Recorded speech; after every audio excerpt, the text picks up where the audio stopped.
Sunday's NFL best bets are on the way. In this video, I'm going to talk about all three NFL Sunday playoff games. I have a player prop in all three of them. I also have a touchdown scorer in all three that we're parlaying together. And then we wrap up the video talking about my favorite spreads, money lines, and totals in these games with our buddy Logan. As always, if you are new, my name's Austin from Calling Our Shot. Now, typically, I would dive into a recap of how we did on Saturday, but unfortunately, I'm recording this video before then. If you're curious about my Saturday picks, if you're watching this before those games have kicked off, go check them out. But I'll dive into a quick recap. We did this in Saturday's video, week 18, good week for us there. This is a recap of our future, sitting at about 8.18 units on the year. Not our best year by any stretch of the imagination, but we still have plenty of money to make in the NFL postseason. And hopefully that started with a 2-0 Saturday. We can have a 3-0 Sunday. My last note before we dive into things is DraftKings right now. If you sign up using the top link in the description and you bet $5, they'll give you $200 in bonus bets. Check it out. You can take the anytime touchdown parlay on DraftKings. I believe it's about the same odds as where I played it at. So check it out. Again, DraftKings, we love them. Sign up, bet $5, get $200 in bonus bets. Check it out. Top link in description. But you guys came here for some picks. If you're curious about my Monday Night Football picks, that video should be live Sunday evening. Without further ado, let's dive into the picks. I'll begin with my first player prop of the day, and that is going to be the rookie, Bo Nix. I like his under 35.5 passing attempts, minus 110 on DraftKings, a 1-unit play. This could go down to 34.5. I don't really care. I looked at a couple different props for Bo Nix. I'm going to settle with the under in pass attempts at 35.5. Now, you could take his under in completions, but obviously if Bo Nix could have a really efficient day, that's the way he goes under. He could also complete some deep passes. So I don't really love his under in pass yards, although that would be my next pivot. I like the under in pass attempts a little bit more. Now, obviously, when we get into the playoffs, we're talking about the games are going to shorten. Teams are going to not run so much hurry up. We're going to see a lot more slower paced game, which is why I like taking this under here. Now, if you look at Bo Nix so far on the season, and if you look at just on the year, you'd see, all right, under in if you look at him under in 12 of 17, so pretty good for us. If you look at when he loses, he's under in 5 of the last 6 losses, which we love to see for us, given they are 8.5-point underdogs. And then we look furthermore at QBs against the Bills. You've seen recently, Joe Milton, what do we want to do with that? But Tyrod Taylor and Aaron Rodgers combined for 32. Drake May, sure, he went over on the hook. Jared Goff, that was a crazy game. But then Matthew Stafford, Brock Purdy, even Patrick Mahomes, Joe Flacco, Tua, Geno Smith, all these guys are going under against the Buffalo Bills. So again, we think about the Buffalo Bills when we get into the postseason. What do we want to do?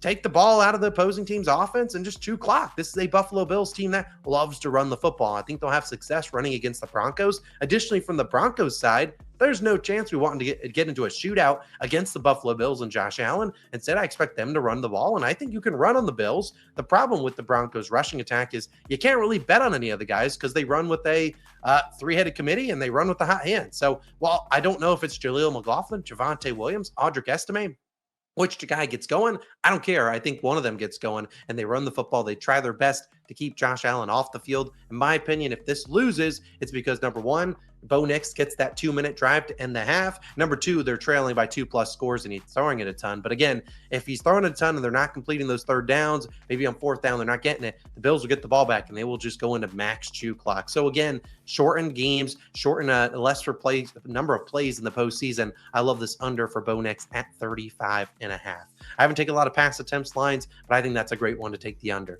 My second under actually of the day is going to be another pass attempts line, and we move to the second game, Packers versus Eagles. And this one's nothing too crazy. It's Jalen Hurts under 28.5 pass attempts, minus 125 on Bet365, another 1-unit play. I like it down to 27.5 as well for Jalen Hurts. Now, obviously, Jalen Hurts coming back here from concussion protocol. He's been cleared to play. He will be suiting it out there, and there's going to be no limitations for him. I expect him to do what he normally does, and that's been, hey, we're going to run the football, and we're going to try to run it as much as we can. And while teams have struggled to run the ball on this Packers defense, this is also an Eagles offensive line that is arguably the best in football. It's going to be a tough task to slow down the Eagles. And heck, if you want to slow them down from getting, 30, 40-yard runs from Saquon, limited to 6-7 yards, they'll just keep chewing the clock over and over and over again. Additionally, we think about these two teams and their game plan. The Packers are going to want to come in here and run the football too. That's what they've been doing over the better half of these last 2 months or so. They're going to want to run the football. The Eagles are going to want to run the football. If you look at the Eagles lines, you have Saquon with a 20.5 rush attempts line, and Jalen Hurts has a 9.5 rush attempts line. So combining all those together, going to be a lot of plays for him to get up to 29 pass attempts. And we look at Jalen Hurts so far on the season, He's been soaring under this line. I mean, sure, he went over the first 4 games of the season, but these last, 10 games or so, under in almost every single one of these games. And we look at QBs when they face the Packers. You scroll down here, you'll see down in this bottom right, a lot of these guys are going under the lines. Now, yeah, you could argue, all right, sure, Caleb Williams went over the 28.5, and same thing for Darnold, and maybe 30 here for Rattler. But again, most of these guys are going under their lines really since, mid-October. So again, I see this as a game where the Eagles, if they get ahead, shoe clock. We're not even going to worry about it. We're going to be running the football. If we get the 3rd and 1, we're going to do the tush push. And I think that's a great avenue for us to cash this under here. That's been their recipe for success. When they made the Super Bowl a few years back, what happened in those first 2 games? Jalen Hurts had like 24 and 25 pass attempts. That was back when they didn't have as good of a rushing attack as they have today. If they get ahead, it's going to be a lot of Saquon, especially in that second half. I really think this is a good spot to take this Jalen Hurts under. I don't take a lot of pass attempts props, and suddenly we start the playoffs with 2 of them on Sunday. I think this is a great spot to take a Jalen Hurts under in pass attempts. I'm not going to mess with the yards or completions. Give me the under in pass attempts, my favorite pick for that game. Now my 3rd and final prop of the day before I throw it to the touchdown parlay, and then I throw it to me and Logan talking about the games in terms of spread-wise, totals, and stuff like that. We're going to end with our final player prop of the day. Baker Mayfield under 23.5 completions, minus 125 on BetMGM, another 1-unit play. I didn't realize when I was doing the write-up, because I sent Bo Nix and Jalen Hurts out a day before to the DubClub, before I sent out Baker Mayfield, that we have 3 unders for QBs on Sunday. So what could go wrong? But I really like this under for completions here for Baker, and I'd play it down to 22.5. 21.5 is probably just a half-unit play for me. FanDuel was the only book at 21.5. 23.5 was available on a couple books. 22.5 still worth a 1-unit play for me. Now, obviously, we're taking an under here for Baker. We're going to need game script to hopefully go our way, and I certainly think it does. But if we think about Baker so far on the season, this is a guy that's, started off the year hot, but recently we've been looking at his games recently. Not the best in terms of going over this line. I mean, heck, if you get rid of this game against Atlanta, and we've seen him go under in 7 of the last 9 games, or 6 of the last 9 games, so pretty consistent here. And we think about this Commanders defense. Look at how good they've been on the season. Fewest completions allowed to QBs.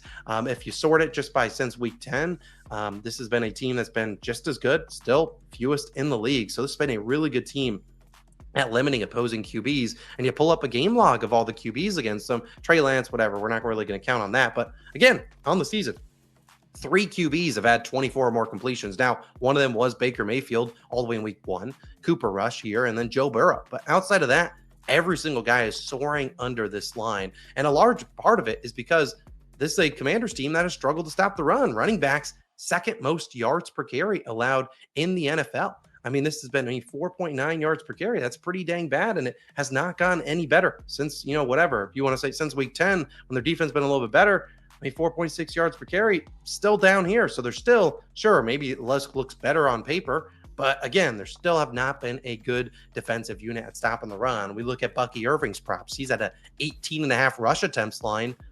I mean, hey, if he's getting close to that, Rachaad White's going to get some looks. I don't know how Baker's going to get to 24 completions. That's a high line, especially with Mike Evans being shadowed by Marshawn Lattimore. He's had his number before. Maybe they aren't able to convert as well on 3rd downs. These are 2 teams with some of the best conversion rates on 3rd down. I think it's a slower paced game. If you were to look at the stats on the season, Tampa, 2nd best in terms of time of possession. And heck, I didn't even mention in the Philly analysis, Philly's number 1 and Green Bay's number 10. So I expect those 2 teams to chew the clock as much as they can. Let's limit those games, slow the games down. That's how they want to play the game. So Tampa, if they can, they'll run the football and not be too worried about it. So again, I really like this under here for Baker Mayfield, 23.5 completions, my 3rd and final play, a player prop of Sunday's slate. I really think it's a good one. So my 3 picks is going to be Bo Nix, under in pass attempts, Jalen Hurts under in pass attempts, and Baker Mayfield under in completions. Now, before we talk about the spreads and totals that I like, we need a touchdown parlay, and boy, do I have a good one cooked up for you all. 3 guys, all to get into the end zone. Here they are: Josh Allen, Jalen Hurts, and Mike Evans. You combine all 4 of these guys, or 3 of these guys, plus 548 on BetMGM. I think it was plus 540 on DraftKings. Take it wherever you want. Obviously, not a rocket scientist to tell you how I like Josh Allen and Jalen Hurts. Those are guys that are leading or near the lead of their teams in terms of rushing TDs. Josh Allen, when they get in the end zone or get close to the goal line, they're not afraid of letting him punch it in. He's also a touchdown fiend in the playoffs. And Jalen Hurts, we know that tush push is elite. I think both those guys get in the end zone. Then we cap it off with a Mike Evans touchdown in Sunday Night Football. I get it. Marshawn Lattimore's really good, which is why I'm not taking anything Evans related for props. But I still think there's a good chance that Mike Evans gets in the end zone, gets some one-on-one coverage, and Baker will throw it up to his number one guy. So, again, those three guys getting in the end zone on Sunday, plus 548 on BetMGM, the anytime TD parlay of the week. But now I'm going to throw it to earlier this week when I talked through all the games with Logan, talking about these 3 Sunday NFL games. Let's go talk about them. All right, Logan, you're back. We're here to talk about Sunday's edition of playoff football. We got 3 games on, probably the biggest slate we'll see the rest of the season. And we'll begin with this first game, the Denver Broncos with a rookie quarterback. A lot of people didn't expect them to be here. Well, they got themselves surely a tough task against the Buffalo Bills. What's the move here? You're getting 8.5 points on the Bills, 46.5 total. What are you feeling here? Yeah, so in the regular season, you guys know I had a little bit of fun with the comments, fading the Bills in the regular season and spots that I didn't find value in them. Unfortunately, I'm going to have to lay the points with Buffalo here, and it's just on principle. I'm not taking a rookie quarterback on the road with a Bills team that just knows how to really run up the score. What do I mean by that? The Bills, when they win, they cover. They win by a large margin. And I'm not going to get cute, and I'm not going to take the Broncos with the points. Do I think the Broncos can hang around, maybe make it a competitive first half? I do, but I think really what we're seeing is Josh Allen playing at a different level. He's going to be able to get those plays on the ground. That's a dimension of, I feel like not enough is talked about. Josh Allen using his legs, because like Lamar's in the conversation of dual threat quarterbacks, but Josh Allen needs to be there, because in the red zone, when defense really tightens up, you got an extra blocker because Josh Allen can use his legs. The Broncos aren't really going to be prepared for that. One of the games that I do remember, the Broncos against the dual threat quarterback, again, it's earlier in the season, but they went into Baltimore and got smacked.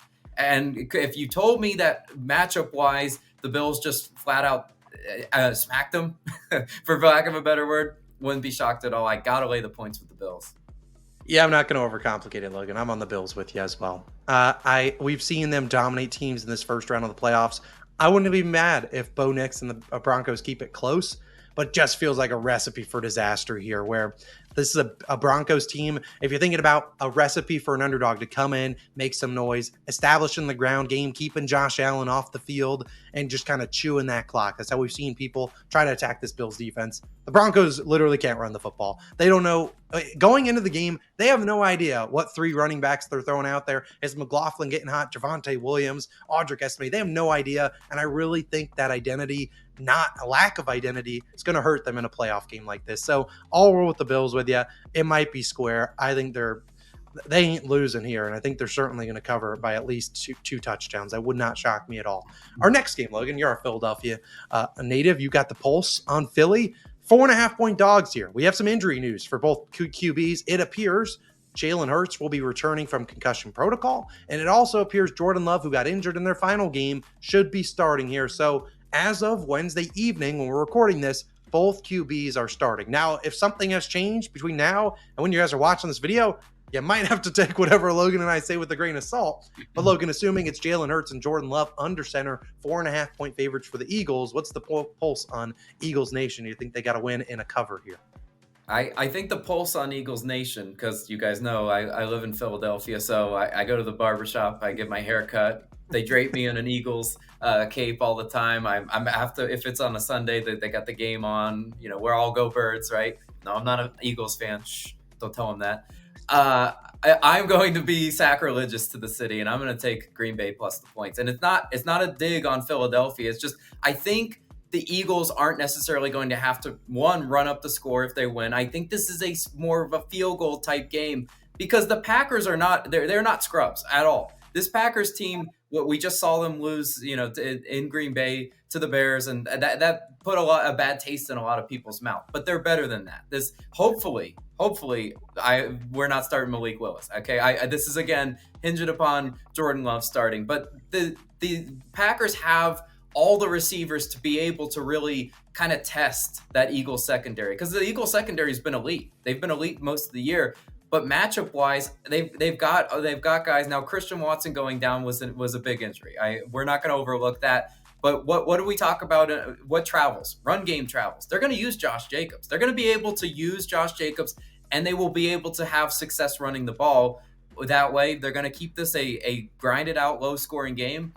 I like the Packers to cover that 4.5. I just think we're kind of getting a few numbers here, because let's say they do win by 4 or they win by 3, which are very common margins of victory in football. I think that having the points in our back pocket is going to work out. I lean the Packers with you, but there's no way I can squad ride the first 2 picks of the video. So of course you see, when I see an Eagles game, what do? I take the first half under. So I'm there. I'm under 23.5 in the first half. We've done it as a system play for, I don't know when the first time I did it, maybe week 5 or 6. I've just been taking it every time, and it usually hits. For the points you brought up, obviously the Packers are down now Christian Watson. I assume Jordan Love starting, but no Christian Watson really limits the big playability for this team. And the Eagles are already a tough defense to score on. So I think coming out the gate for 2 guys that are banged up, Jordan Love and Jalen Hurts, you're going to see a lot of ground game coming for both sides. Now, Josh Jacobs has been good, but again, it's tough to run on the Eagles. I still think they have some success there, but I'm not expecting, 50-yard carries. That's not really what Josh Jacobs does. It's mostly, 3, 4, 5-yarders, long drives, chewing that clock. I just don't see him scoring in the red zone. Jordan Love might make a mistake down there. I rather count on an under in this first half. On the Eagles side, I get it. Saquon Barkley, historic season, probably would have broken the record if they let him play that last week of the season. But again, this is a Packers rush defense, which I feel like is very underrated. They faced a very good Lions offensive line just a few weeks ago. Wasn't that Thursday night game or something like that? They did a really good job on David Montgomery and Jahmyr Gibbs, and those guys are as good as it comes. Saquon Barkley, obviously a tougher task here, but again, they've done a pretty good job stopping the ground game. If they can stop the ground game, which is going to be their priority number 1, it's going to be, we got to stop the ground, force Jalen Hurts to throw it. Sure, they lit up the scoreboard in week 1 when these 2 teams played in Brazil, but much different teams. That was obviously their first game with their new defensive coordinator. Now they're in their 19th, 17th, 18th, 19th game with that guy. I think this is a lower scoring first half. You guys know I don't do full game totals. Those are cursed. You get 10 points in the first half, 28 in the third, and you're like, what the heck happened? No, I'll take the first half under 23.5. One of my favorite picks of the weekend. And then our final game, Logan, we'll be watching on Sunday, the Washington Commanders in Tampa Bay, another rematch of a week 1 game. In that game, the Buccaneers won, I think, 37-20. Not a great taste for Jaden Daniels' rookie debut, if I'm not mistaken. Here we have Tampa Bay as 3-point favorites. The over-under, the highest of the weekend, 50.5. What are you doing here? What are you doing in this game? What are you feeling here? I know this one's a tough one. I mean, this one's tough. I could go either way. What are you feeling? I could go either way as well. The issue here, and why I don't think I can quite back Tampa Bay, I just don't think their defense is good, man. I just last week, you let Spencer Rattler keep the Saints in that game, like, oh my gosh. And that was a must win for Tampa Bay, right? That was like a chips in the table, 14-point favorites, got to win that game. And they just let the Saints go up and down the field. And I'm like, well, if they're letting the Saints do that, barely competent offense, what the heck is going to go on with the Commanders? So I'm taking Washington, and I think Washington has a potential to win this game outright, kind of play spoiler to Tampa Bay hosting a playoff game. I know Tampa Bay and Baker Mayfield, those guys will be ready to play. I have no doubt about that. I have faith that Jaden Daniels is going to be able to use his legs and really put this Tampa Bay defense in some really bad positions. He's going to be able to get the ball to his explosive playmakers like Terry McLaurin, who once again against Dallas, we're reminded Scary Terry's that guy. I mean, catching the ball like that, putting on the mask, just being a menace. I love Terry, and he will terrorize this Tampa Bay secondary because they are bad. I just have to call it what it is. Either they're committing pass interference penalties or they're getting cooked, and I think both those are definitely possibilities. So all that said, I like Washington. I've kind of talked myself into really liking Washington in this one. Playing spoiler to the Bucks. Sorry to my brother. He's a big Bucks fan, but I think they're a first-round exit. Yeah, I want to be on the Bucks minus the points, Logan. I want to be on the -3. Now, in terms of the 3 picks we've talked about in this video, is it my favorite one out of the 3? No, I'd argue it's probably my least favorite. I'd probably put it at 3 of 10. I just don't want to trust the rookie QB on the road. I get it. Jaden Daniels has been historic. He's been really, really good. And obviously his first game of the season, I'm not really looking at that in terms of where he is at this so far into the year. But I trust head coach Todd Bowles to figure out a system. They've been in the playoffs plenty of times. I usually like to count on them in that week 1 game. Now, is Tampa's defense suspect? Yes, I'll give you credit there. They are a suspect unit, but I just think Todd Bowles is able to maybe confuse Jaden Daniels, make his life difficult. I'm sure he gets some going on the ground, but I really think they turn this Commanders offense into a very one-dimensional team. They stop the run with Brian Robinson, and they force Jaden Daniels to beat them. And on the flip side, I don't have a lot of faith in the Commanders' defense. Has their secondary been better? Yes, they got Marshawn Lattimore. I'm sure that will be a big commentary about him versus Mike Evans. But again, they really struggle to stop the run. And this is a Tampa team that is not opposed to running the ball if they have to. Bucky Irving's obviously been elite this season. Rashad White gives them a secondary guy in there to kind of give Bucky some breaks.